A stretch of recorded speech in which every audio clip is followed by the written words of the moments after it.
Throughout the ages, God has called to his people to abandon their lives to him. From a mountaintop, he sent his message through Moses. Love the Lord your God with all your heart, and with all your soul, and with all your strength. In the voice of his own Son, he called again, saying, Come, take up your cross, and follow me. These words are not only for ages past, but for today. They are not only for the select few, but for every one of us with ears to hear.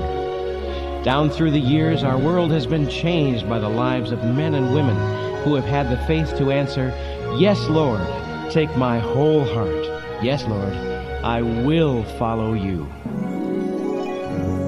I believe that God made me for a purpose, but he also made me fast.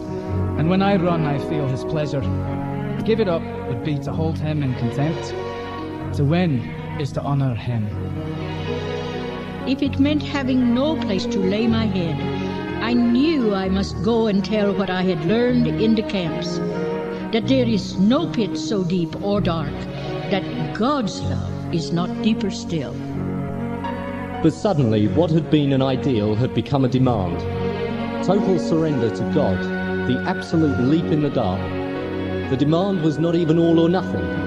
That stage had been passed. Now the demand was simply all. For it is my determined purpose to be my utmost for his highest, to my best for his glory. This is a question of the will, not of debate or reasoning. It is an absolute and irrevocable surrender, a shutting out of every other consideration, and keeping myself before God in this one thing only, my utmost for his highest.